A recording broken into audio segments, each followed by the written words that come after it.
Why did I make this? This horrible hike up an impossible mountain. I could have made something you would have liked.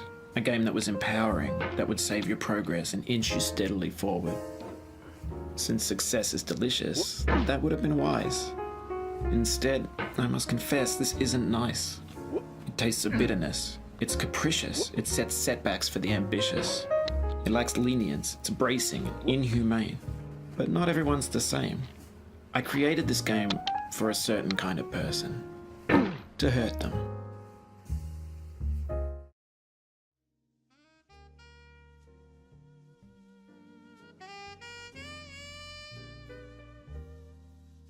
Getting Over It is a weird game. It's a game about patience and virtue, but it never reveals that to you, at least in the beginning. When you start getting over it, your player model emerges from a cauldron holding a sledgehammer. Weird premise, right? In addition, you're given no objective, so you start experimenting with certain keys on your keyboard. Nothing. You move your mouse, and with that, you discover that your sledgehammer can move.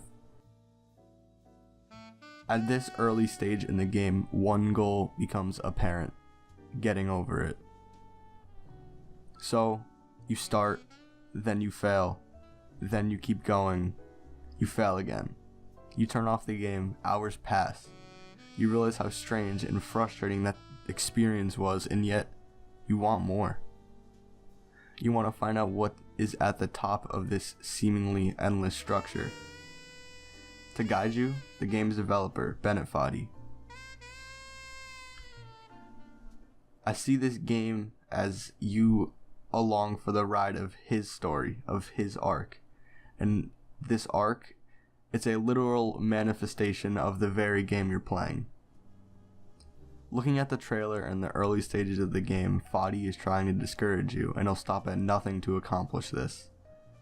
Whether this may be an overly difficult section, a troll, a discouraging song to mock you whenever you fail, or even a jump scare, Foddy wants you to regret ever launching this game. But you can't stop. There's something about it that's almost therapeutic. Failure starts to become an objective to get better at the early parts of the game, so if and when you do fail and fall all the way back down, you could get right back up and keep fighting. It's a game about perseverance and, like I said, patience. When you're about 3/4 up the structure, a complete change of character with Foddy begins to take place. Let me explain. I believe that Foddy was getting you to quit his game to hide the softer side of himself, the very side that begins to emerge later in the game. Foddy wants you to beat his game. He wants you to see the manifestation of the concept of toil and struggle. It's not to hurt you, it's out of love for the player. It feels like we're closer now. Composer and climber, designer and user. You could have refused, but you didn't.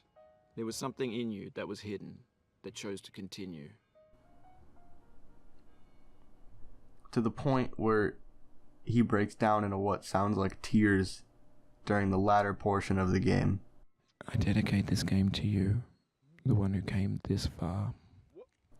I give it to you with all my love.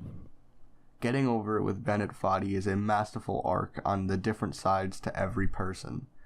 An arc that is your job to complete. You're getting over it with Bennett Foddy. You're having a bad time as he is, and yet you both can't escape. Thank you.